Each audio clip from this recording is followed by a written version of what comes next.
ಓಂ ಶ್ರೀ ಗುರುಭ್ಯೋ ನಮಃ. ಹರಿ ಓಂ. ಗಣಾನಾಂ ತ್ವಾ ಗಣಪತಿಂ ಹವಾಮಹೇ ಕವಿಂ ಕವೀನಾಮಶ್ವತ್ಥಮಂ ಜ್ಯೇಷ್ಠರಾಜಂ ಬ್ರಹ್ಮಣಾಂ ಬ್ರಹ್ಮಣಸ್ಪದಮಾನ ಶೃಣ್ವನ್ನೋತಿಭಿರ್ಸೀದಸಾದರಂ. ಶ್ರೀ ಮಹಾಗಣಪತಯೇ ನಮಃ. ಪ್ರಣೋ ದೇವಿ ಸರಸ್ವತಿ ವಾಜೇರ್ವಾಜಿನೀಪತಿ ಧೀನಾಮವಿದ್ರ್ಯವತು ವಾಗ್ದೇವ್ಯೈ ನಮಃ. ಓಂ ಶನ್ನೋ ಮಿತ್ರಃ ಶಂ ವರುಣಃ ಶನ್ನೋ ಭವತ್ಪರ್ಯಮಾ ಶನ್ನ ಇಂದ್ರೋ ಬೃಹಸ್ಪತಿಃ ಶನ್ನೋ ವಿಷ್ಣುರುಕ್ರಮಃ. ನಮೋ ಬ್ರಹ್ಮಣೇ ನಮಸ್ತೆ ವಾಯೋ ತ್ವಮೇವ ಪ್ರತ್ಯಕ್ಷಂ ಬ್ರಹ್ಮಾಸಿ ತ್ವಮೇವ ಪ್ರತ್ಯಕ್ಷಂ ಬ್ರಹ್ಮ ವದಿಷ್ಯಾಮಿ ಋತಂ ವದಿಷ್ಯಾಮಿ ಸತ್ಯಂ ವದಿಷ್ಯಾಮಿ ತನ್ಮಾಮವತು ತದ್ಭಕ್ತಾರಮವತು ಅವತು ಮಾಂ ಅವತು ಭಕ್ತಾರಂ. ಓಂ ಶಾಂತಿ ಶಾಂತಿ ಶಾಂತಿ. ಶೀರ್ಷಾಮ್ಯಾವಾಕ್ಯಾಸ್ಯಾಮ ವರ್ಣಸ್ವರಃ ಮಾತ್ರಾಬಲಂ ಸಾಮಸಂತಾನಃ ಇತ್ಯುಕ್ತ ಶ್ರೀಕ್ಷಾಧ್ಯಾಯಃ. ಸಹನೌ ಯಶಃ ಸಹನೌ ಬ್ರಹ್ಮವರ್ಚಸಂ ಅತಾತಸ್ಸ ಸಂಹಿತಾಯಾಲ್ಪನಿಷದಂ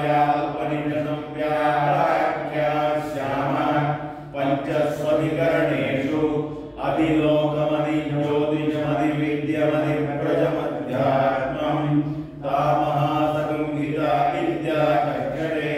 ಅಧಾದಿಲೋಕಂ ಪೃಥಿವೀಪೂರ್ವರೂಪಂ ದ್ಯೌರುತ್ತರರೂಪಂ ಆಕಾಶಸ್ಸಂಧಿಃ ವಾಯುಸ್ಸಂಧಾನಂ ಇತ್ಯದಿಲೋಕಂ ಅಧಾದಿಜ್ಯೋತಿಷಂ ಅಗ್ನಿಪೂರ್ವರೂಪಂ ಆದಿತ್ಯ ಉತ್ತರರೂಪಂ ಆಪಸ್ಸಂಧಿಃ ವೈದ್ಯುತಸ್ಸಂಧಾನಂ ಇತ್ಯದಿ ಜ್ಯೋತಿಷಂ ಅತಾದಿವಿದ್ಯಂ ಆಚಾರ್ಯ ಪೂರ್ವರೂಪಂ ಅಂದೇವಾಶುತ್ತರರೂಪಂ ವಿದ್ಯಾಸಂಧಿಃ ಪ್ರವಚನಗಂ ಸಂಧಾನಂ ಇತ್ಯದಿ ವಿದ್ಯಂ ಅತಾದಿಪ್ರಜಂ ಮಾತಾ ಪೂರ್ವರೂಪಂ ವಿತೋತ್ತರರೂಪಂ ಪ್ರಜಾಸಂಧಿಃ ಪ್ರಜನನಗಂ ಸಂಧಾನಂ ಇತ್ಯದಿ ಪ್ರಜಂ ಅತಾಧ್ಯಾತ್ಮಂ ಅದರಾಹನು ಪೂರ್ವರೂಪಂ ಉತ್ತರಾಹನುತ್ತರರೂಪಂ ವಾಕ್ಸಂಧಿಃ ಜಿಹ್ವಾಸಂಧಾನಂ ಇತ್ಯಧ್ಯಾತ್ಮಂ. ಇತೀಮಾ ಮಹಾಸಂಹಿತಾಃ ಯ ಏವಮೇತಾ ಮಹಾಸಂಹಿತಾ ವ್ಯಾಖ್ಯಾತಾ ವೇದ ಸಂಧೀಯತೆ ಪ್ರಜಯಾ ಪಶುಭಿಃ ಬ್ರಹ್ಮವರ್ಚಸೇನಾನ್ನಾದ್ಯೇನ ಸುವರ್ಗೇಣ ಲೋಕೇನ ಯಶ್ಚಂದಸಾ ವೃಷಭೋ ವಿಶ್ವರೂಪಃ ಛಂದೋಭ್ಯೋऽಧ್ಯಮೃತಾಃ ಸಂಬಭೂವ ಸಮೇಂದ್ರೋ ಮೇಧಯಾ ಶೃಣೋತು ಅಮೃತಸ್ಯ ದೇವಧಾರಣೋ ಭೂಯಾಸಂ ಶರೀರಂ ಮೇ ವಿಚರ್ಷಣಂ ಜಿಹ್ವಾ ಮೇ ಮಧುಮತ್ತಮ ಕರ್ಣಾಭ್ಯಾಂ ಭೂರಿ ವಿಶ್ರುವಂ ಬ್ರಹ್ಮಣ ಕೋಶೋಸಿ ಮೇಧಯಾ ಪೀತಃ ಶ್ರುತಂ ಮೇ ಗೋಪಾಯ ಆವಹಂತಿ ವಿತನ್ವಾನಾಂ ಕುರ್ವಾಣಾಚೀರಮಾತ್ಮನಃ ವಾಸಾಗುಂಸಿ ಮಮ ಗಾವಶ್ಚ ಅನ್ನಪಾನೇ ಚ ಸರ್ವದಾ ತತೋ ಮೇ ಶ್ರಿಯಮಾವಹ. ಲೋಮಶಾಂ ಪಶುಭಿಃ ಸಹ ಸ್ವಾಹಾ ಆಮಾಯಂತು ಬ್ರಹ್ಮಚಾರಿಣಃ ಸ್ವಾಹಾ ವಿಮಾಯಂತು ಬ್ರಹ್ಮಚಾರಿಣಃ ಸ್ವಾಹಾ ಪ್ರಮಾಯಂತು ಬ್ರಹ್ಮಚಾರಿಣಃ ಸ್ವಾಹಾ ದಮಾಯಂತು ಬ್ರಹ್ಮಚಾರಿಣಃ ಸ್ವಾಹಾ ಶಮಾಯಂತು ಬ್ರಹ್ಮಚಾರಿಣಃ ಸ್ವಾಹಾ ಯಶೋಜನೆ ಸಾನಿ ಸ್ವಾಹಾ ಶ್ರೇಯಾನ್ ವಸ್ಯ ಸೋತಾನಿ ಸ್ವಾಹಾ ತನ್ವಾಭಗ ಪ್ರವಿಶಾನಿ ಸ್ವಾಹಾ ಸಮಾಭಗ ಪ್ರವಿಶ ಸ್ವಾಹಾ ತಸ್ಮಿನ್ ಸಹಸ್ರಶಾಖೆ ನಿಬಗಾಹಂ ತ್ವಯಿ ಮುಚೇ ಸ್ವಾಹಾ ಯಥಾ ಪ್ರವತಾಯಂತಿ ಯಥಾ ಮಾಸಾ ಅಹರ್ಜನಂ ಏವಂ ಮಾಂ ಬ್ರಹ್ಮಚಾರಿಣಃ ಧಾತರಾಯಂತು ಸರ್ವತಃ ಸ್ವಾಹಾ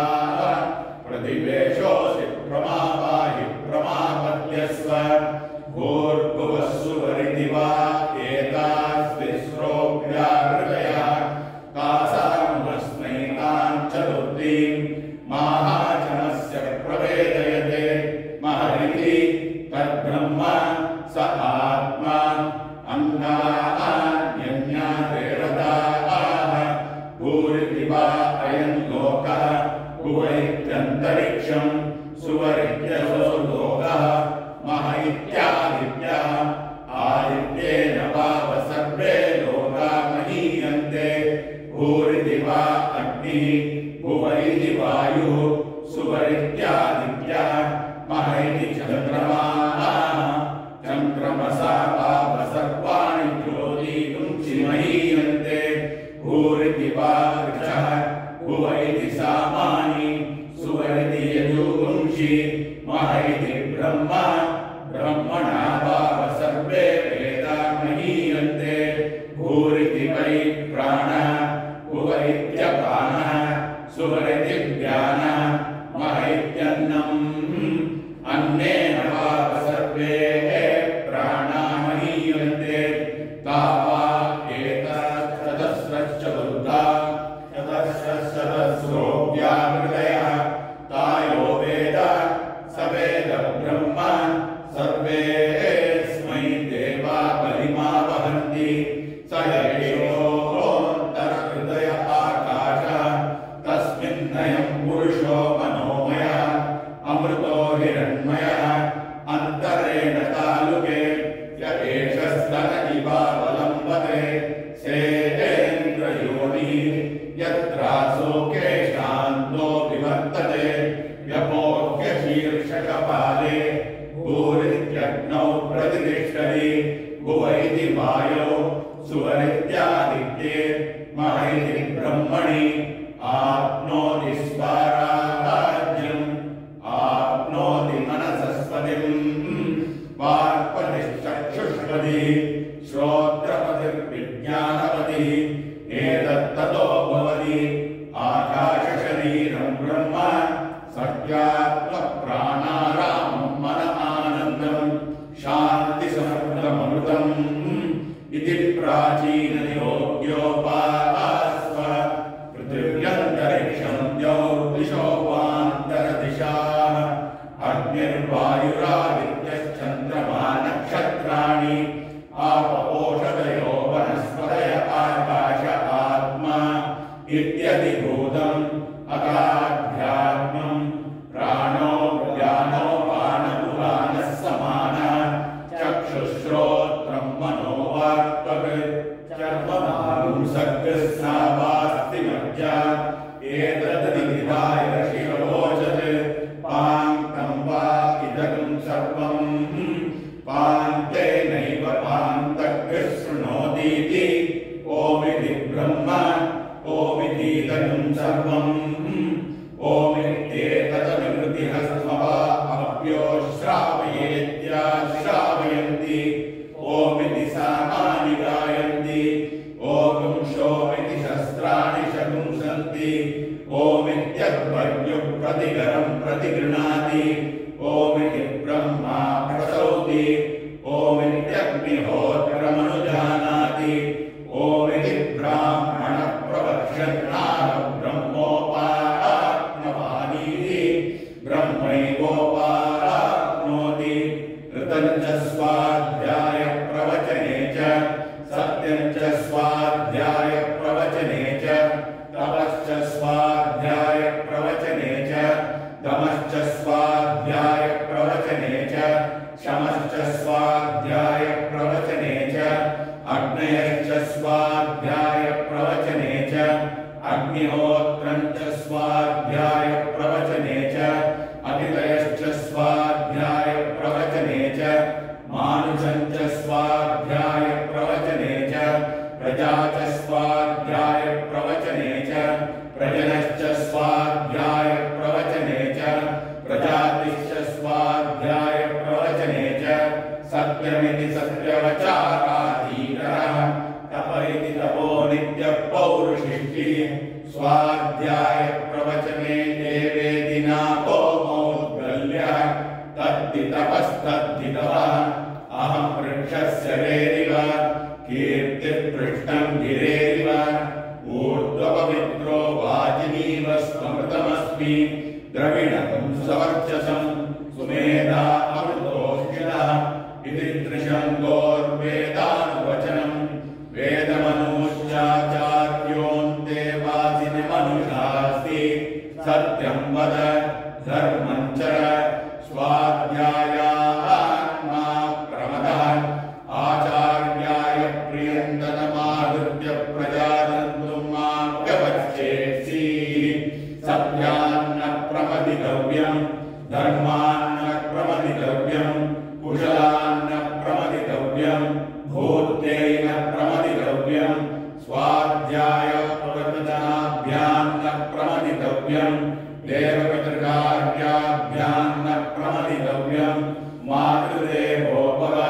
पितृदेवो भव आचार्यदेवो भव अतिथिदेवो भव यान्यनवद्यानि कर्माणि तानि सेवितव्यानि नो इतराणि यान्यस्माकं सुचरितानि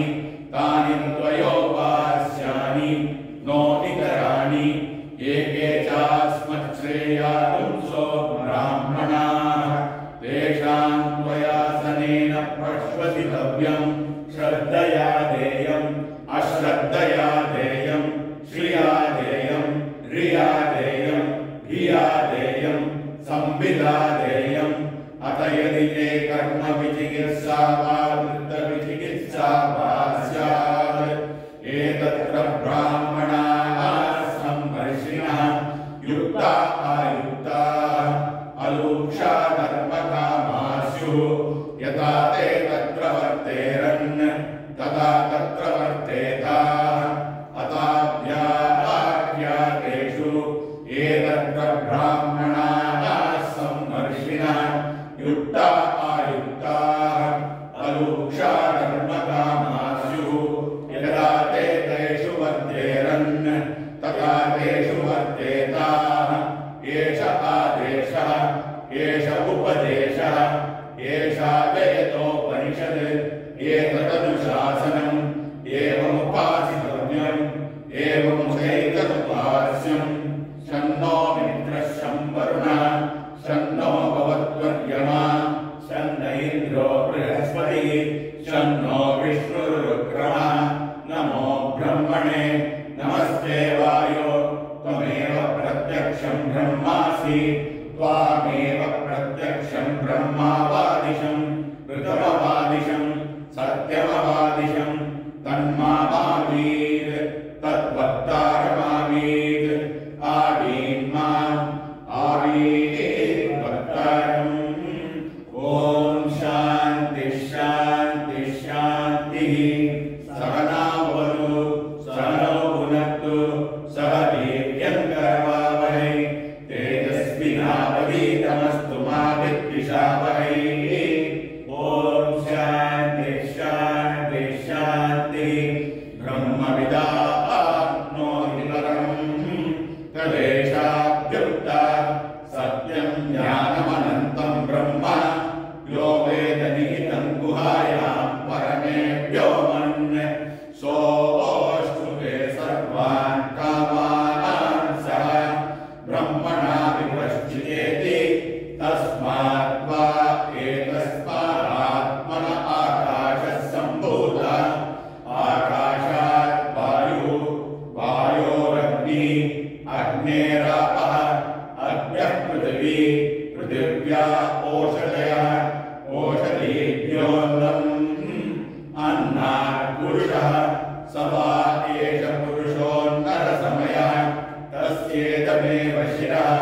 अयं दक्षिणः पक्षः अयमुत्तरः पक्षः अयमात्मा इदं पुच्छं प्रतिष्ठा तदप्येष श्लोको भवति अन्नाद्वै प्रजा प्रजायन्ते याताश्च पृथिवीकृताः अतो अन्नेनैव जीवन्ति अथैनदपि यन्तन्तः अन्नं निभूतानां ज्येष्ठम् तस्मात् सर्वौषधमुच्यते सर्वं वै तेन्नमाप्नुवन्ति येन्नं ब्रह्मोपासते अन्नं हि भूतानां ज्येष्ठम् तस्मात् सर्वौषधमुच्यते अन्नात् भूतानि जायन्ते जातान्यन्येन वर्धन्ते अद्यते भूतानि तस्मात् तदन्नं तदुच्यते इति तस्मात् वा एतस्मादन्तरसमयात् अन्योन्तर आत्मा प्राणमयः तेनैष पूर्णः स वा एष पुरुषविद एव तस्य पुरुषविदताम् अन्वयं पुरुषविदः तस्य प्राण एव शिरः यानो दक्षिणपक्षः अपान उत्तरपक्षः आकाश आत्मा पृथिवी पुच्छं प्रतिष्ठा तदप्येष श्लोको भवति प्राणं देवा अनुप्राणन्ति मनुष्याः पशवश्च ये प्राणो हि भूतानामायुः तस्मात् सर्वायुषमुच्यते सर्वमेव तदायुर्यन्ति ये प्राणं ब्रह्मोपासते प्राणो हि भूतानामायुः तस्मात् सर्वायुषमुच्यते इति तस्यैष एव शारीर आत्मा यः पूर्वस्य तस्मात् वा एतस्मात् प्राणमयात् अन्योत्तर आत्मा मनोमयः तेनैष पूर्णः स वा एष पुरुषविद एव तस्य पुरुषविदताम् अन्वयं पुरुषविदः तस्य यजुरेव शिरः ऋक्दक्षिणपक्षः सामोत्तरपक्षः आदेश आत्मा अथर्वाङ्गिरसपुच्छं प्रतिष्ठा तदप्येष श्लोको भवति यतो वाचो निवर्तन्ते अप्राप्य मनसा सह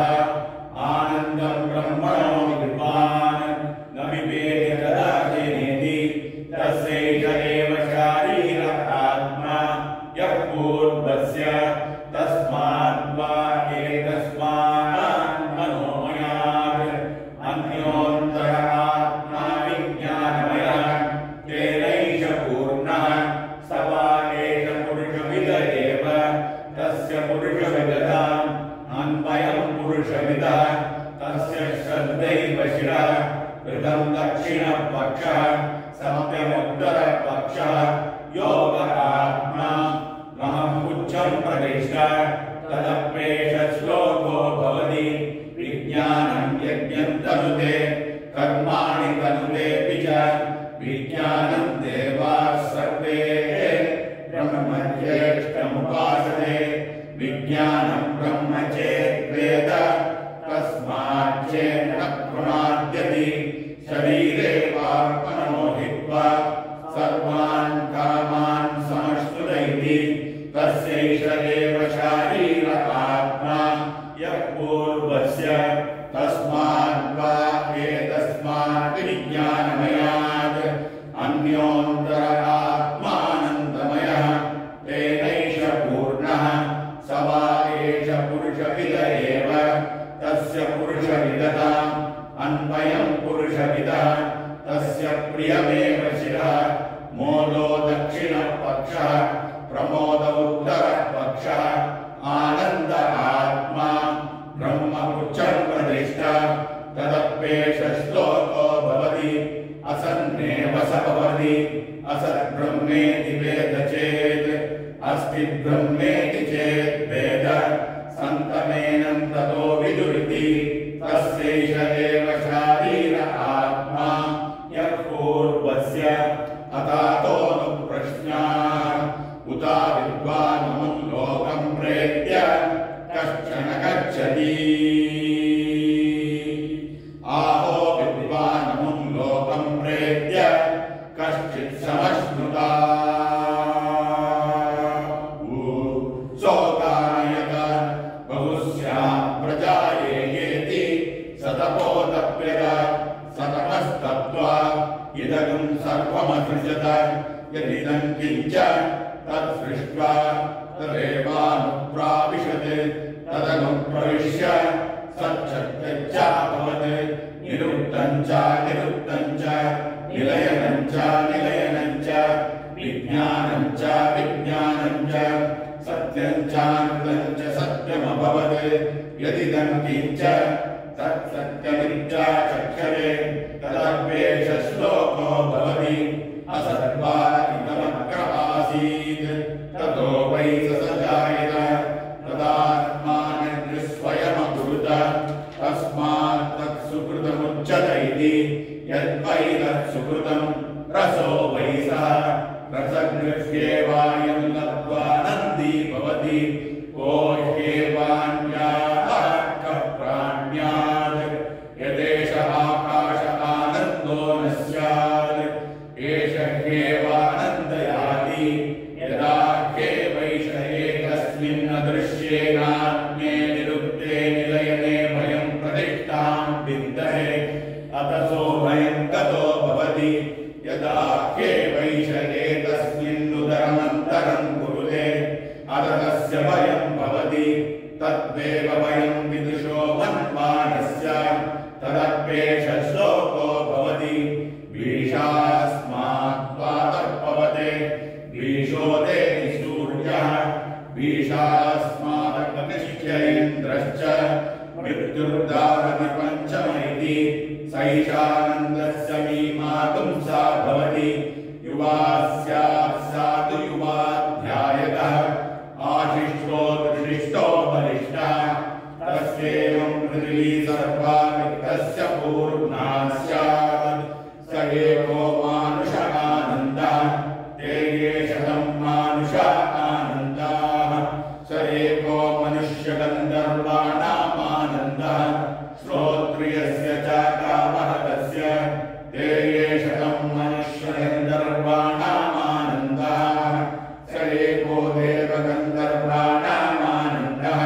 श्रोत्रियस्य च कामः तस्य ते ये शतं देवगन्धर्वाणाम् आनन्दः स एकः पितॄणां चिरलोकलोकानाम् आनन्दः श्रोत्रियस्य च कामः तस्य ते ये शतं पितॄणां चिरलोकलोकानाम् आनन्दः स एकराजानजानां देवानाम् आनन्दः श्रोत्रियस्य च कामः तस्य ते ये शतमाजानजानां देवानाम् आनन्दः स एककर्मदेवानां देवानाम् आनन्दः ये कर्मणा देवानभियन्ति श्रोत्रियस्य च कामः तस्य ते ये शतं कर्मदेवानां देवानाम् आनन्दः स एको देवानाम् आनन्दः श्रोत्रियस्य च कामः तस्य ते ये शतं देवानाम् आनन्दः स एक इन्द्रस्यानन्दः श्रोत्रियस्य च कामः तस्य ते ये शतमिन्द्रस्यानन्दः स एको बृहस्पतेरानन्दः श्रोत्रियस्य च कामः तस्य ते ये शतं बृहस्पतेरानन्दः स एकः प्रजापतेरानन्दः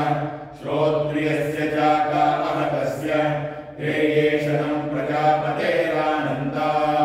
स एको ब्रह्मणमानन्दः श्रोत्रियस्य च कामः तस्य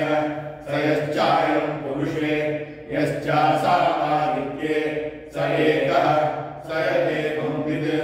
अस्माल्लोकात् प्रेत्य एतमन्नमयमात्मानमुपसङ्क्रामति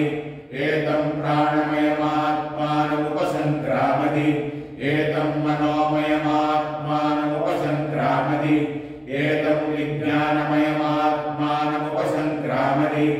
एतमानन्दमयमात्मानमुपसङ्क्रामति तदप्येष श्लोको भवति यतो वाचो निवर्तन्ते अप्राप्य मनसा सह आनन्दं ब्रह्मणो विद्वान् न विवेदि कुतश्च नेति एतदं हवावनतपति किमहं साधुना करवं किमहं पापमकरवमिति स एवं विद्वानेते आत्मानद्विस्मृणुते उवेत्ते वैषयेते आत्मानद्विस्मृणुते य एवं वेद नित्युपनिषत् सहनावतु सहनौ भुनक्तु सह वीर्यं करवावहै तेजस्विनावधीतमस्तु मा विद्विषावहै ॐ शान्तिः शान्तिः शान्तिः भृगुर्वैवारुणिः करुणं पितरमुपससार अधीहि भगवो ब्रह्मेति तस्मात्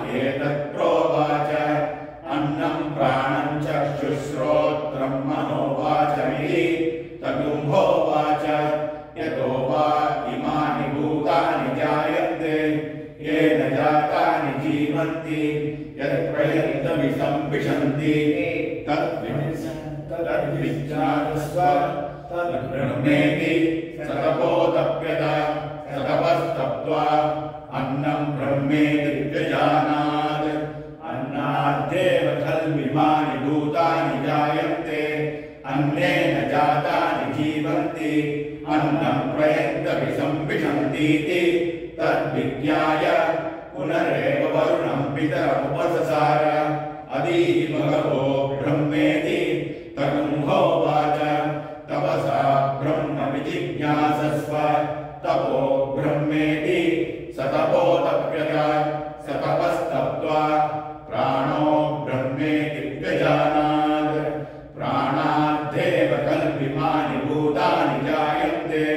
प्राणेन जातानि जीवन्ति प्राणं प्रयन्तविसंविशन्तीति तद्विज्ञाय पुनरेव वरुणं पितरमुपससार अदीहि भगवो ब्रह्मेति तगुंहोवाच तपसा ब्रह्म विजिज्ञासस्व तपो ब्रह्मेति सतपोतप्यत सतपस्तप्त्वा मनो ब्रह्मेति व्यजानात् मनसोऽप्येव कल्पिमानि भूतानि जायन्ते मनसा जातानि जीवन्ति मनः प्रयन्तविसंविशन्तीति तद्विज्ञाय पुनरेव वरुणं पितरमुपससार अदीहि भगवो ब्रह्मेति तगुंहोवाच तपसा ब्रह्म विजिज्ञासस्व तपो ब्रह्मेति सतपोतप्यत सतपस्तप्त्वा विज्ञानं ब्रह्मेति व्यजानात् विज्ञानाद्येव कल्पिमानि भूतानि जायन्ते विज्ञानेन जातानि जीवन्ति विज्ञानं प्रयन्तविसंविशन्तीति तद्विज्ञाय पुनरेव वरुणं पितरमुपससार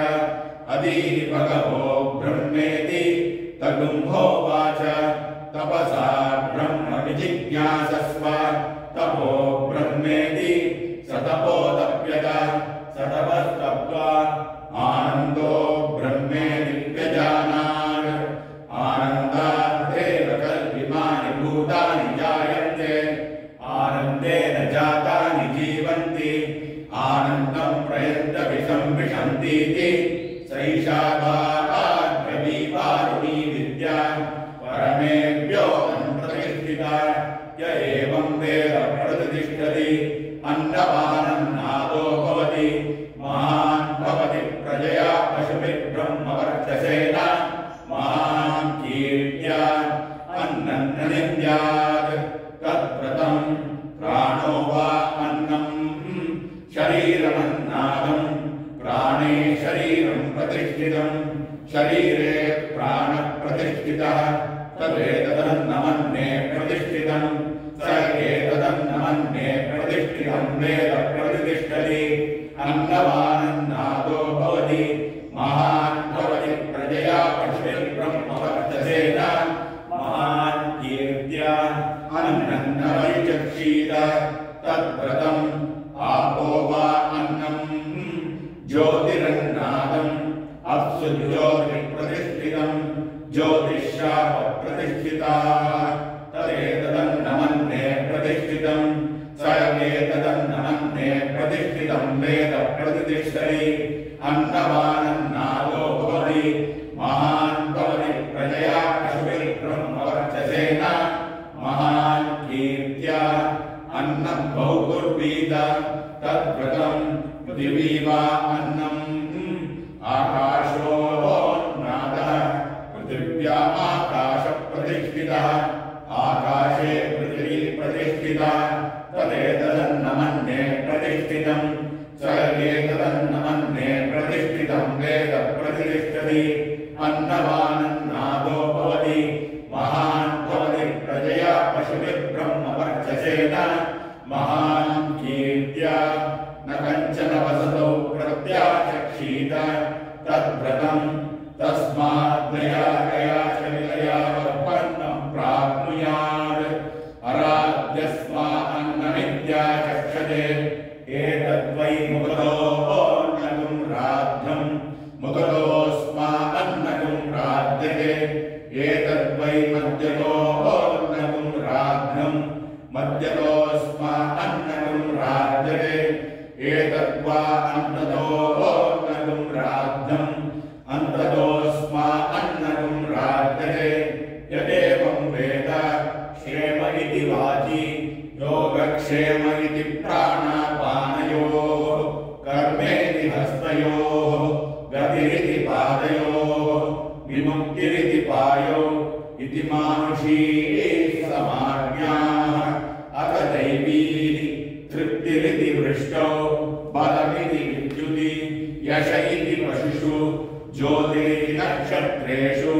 प्रजातिरमृतमानन्द इत्युपस्थे सर्वमित्याकाशे तत्प्रतिष्ठेत्युपासीत प्रतिष्ठावान् भवति तन्म इत्युपासीत महान् भवति तन्म इत्युपासीत मानवान् भवति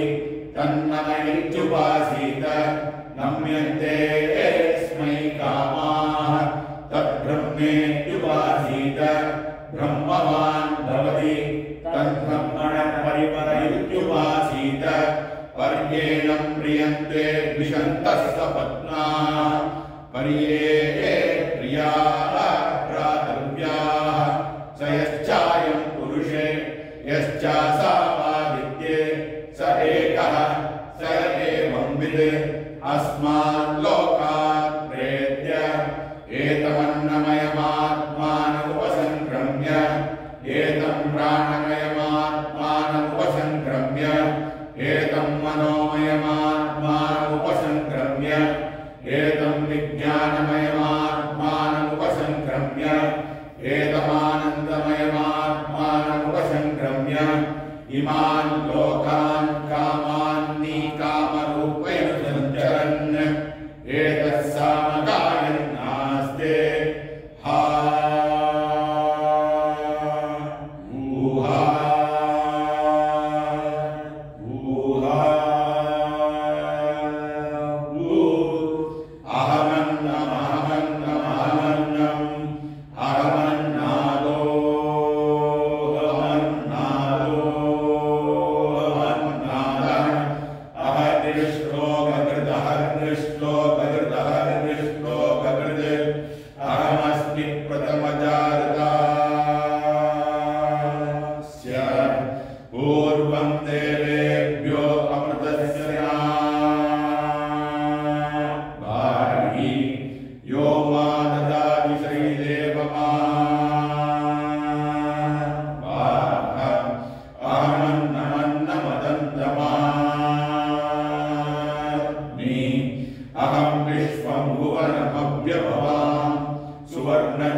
तेजस्विनावधीतमस्तु मा विद्विषावहै।